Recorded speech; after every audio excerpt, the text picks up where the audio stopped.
మన రేవంత్ రెడ్డి గారికి ఒక 3-4 కిలోమీటర్ల దూరంలో ఉన్న చందానాయక్ నగర్ తాండాలో గవర్నమెంట్ స్కూల్లో ఫుడ్ పాయిజనింగ్ అయ్యి 44 మంది పిల్లలు అనారోగ్యం పాలయ్యారు.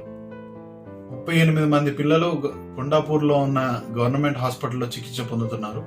6 పరిస్థితి విషమంగా ఉంది. 6 రెయిన్బో హాస్పిటల్లో జాయిన్ చేశారు.